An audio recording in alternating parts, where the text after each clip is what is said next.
देखिए, राज्य के लिए दुर्भाग्यपूर्ण है, पूरे बजट का सबसे ज़्यादा जो मद है, जो राशि दी गई, वो शिक्षा विभाग को दी गई।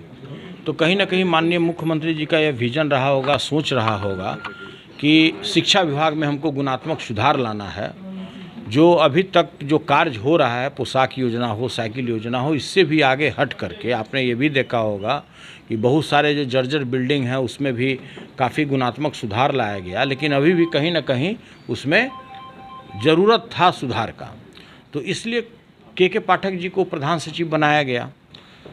और के पाठक जी के बारे में सभी लोग जानते हैं कि उनके कार्य करने का जो तरीका होता है वो काफ़ी अनुशासन प्रिय व्यक्ति हैं, कर्तव्यनिष्ठ पदाधिकारी हैं, ईमानदार हैं।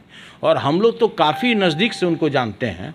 जिस समय सहकारिता विभाग में वो बिहार स्टेट कोऑपरेटिव बैंक के एमडी रहे, उस समय बैंक जो है सेक्शन 11 में जा चुका था, बैंक बंद के कगार पर था।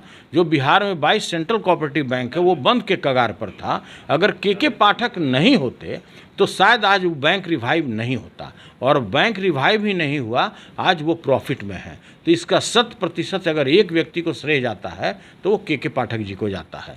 के पाठक चाहे जिस विभाग में गए हों, एक बार की अगर बात छोड़ दीजिए, पहली बार जब बिहार में प्रोविज़न लागू हुआ, नशाबंदी कानून लाया गया, उस समय इनको उसका विभाग का प्रधान सचिव बनाया गया।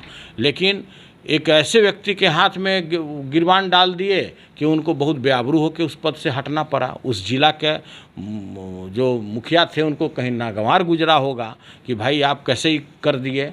तो उसके अंदरूनी में भी क्या कहानी है उसके हम गहराई में नहीं जाना चाहते हैं, लेकिन हम इतना ही कहना चाहते हैं कि प्रत्येक राज्य सरकार, बिहार अगर पूरे भारत में 29 स्टेट है तो हर एक मुख्यमंत्री वेपन्स के रूप में उपयोग करती है अनेक इस तरह के कर्तव्यनिष्ठ पदाधिकारियों को। केवल उपयोग करती है कि भाई इनका हम वेपन्स के रूप में, आपने देखा भी होगा कि जिस समय बिस्कोमान में हमारा और माननीय मुख्यमंत्री जी के बीच में 36 का आंकड़ा था, भारत पाकिस्तान वाला रिश्ता था, उस समय हमको भी सैंतने के लिए के उनको लाया गया, सीके अनिल जी को। और सीके अनिल जी को जब ऐसा महसूस हुआ कि राज्य सरकार हमको वेपन्स के रूप में गलत तरीके से उपयोग कर रही है, तो हमारे वो जिगरी दोस्त हो गए। तो ये तो एक अलग बात है। लेकिन जहाँ तक ये सवाल है कि कहीं ना कहीं हमारे जो शिक्षा मंत्री जी हैं, क्या अंदरूनी बात रहा है, इनका भी विजन है, इनका भी काफ़ी दिनों का अनुभव है, लेकिन लोगों ने देखा कि इधर जो पिछला सत्र चला वो मेन मुद्दा से हट करके रामायण महाभारत पर आ गए। रामायण महाभारत का किताब लेकर के घूमने लगे, जो किसी भी विधायक, किसी भी एमएलसी को सही नहीं लगता था। तो जब हम लोग को सही नहीं लग रहा था तो माननीय मुख्यमंत्री जी को कैसे सही लगता। तो हमको ऐसा लगता है, मेरा व्यक्तिगत अभिव्यक्ति है कि माननीय मुख्यमंत्री जी उनको सैंतने के लिए के पाठक जी को उस विभाग में लाए। जबकि के पाठक जी को जब ले आए तो ये हम गारंटी के साथ बोल सकते हैं कि 1 साल के अंदर में आपको हर एक स्कूल में शिक्षक मिलेगा, हर एक स्कूल में आपको छात्र दिखेगा।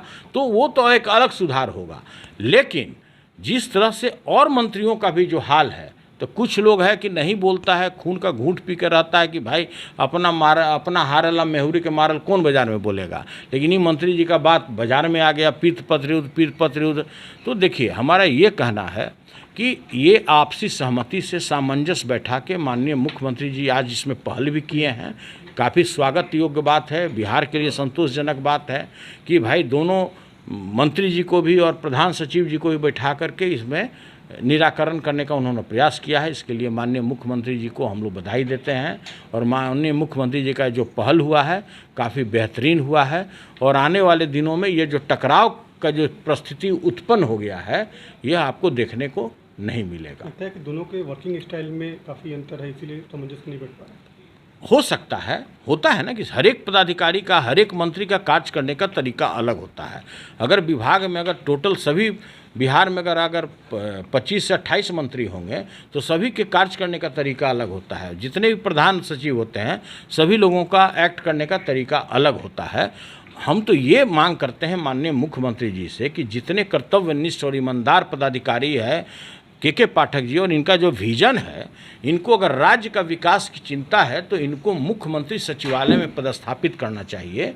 और मुख्यमंत्री अगर सचिवालय में अगर आप के पाठक जैसे ईमानदार पदाधिकारी को अगर आप पदस्थापित करिएगा तो तो प्रत्येक विभाग, अभी तो मात्र शिक्षा विभाग में सुधार लाएंगे ना, उसमें प्रत्येक जितने भी बिहार में आपके विभाग हैं सभी में गुणात्मक सुधार होगा, अनुशासन आएगा, आपको कर्तव्य, वहाँ का कर्तव्य जो भी काम होगा वो आपको नियमित आपको दिखेगा, हर एक काम धरातल पर दिखेगा, तो आपको अनेक प्रकार का जो कार्य है उनके लाने से ही आपका हल हो जाएगा। जानकारी मिल रही है कि शिक्षा मंत्री ने इस्तीफा दे दिया। पता नहीं, वो सब तो बात है, तो हमसे ज़्यादा तो आप लोग को जानकारी होगा कि इस्तीफा दिए कि नहीं दिए, लेकिन जब टकराव की स्थिति उत्पन्न हो जाए और जब बात नहीं सुना जाए तो इस्तीफा से बेहतर कोई उपाय भी नहीं है। इस्तीफा दे देना चाहिए।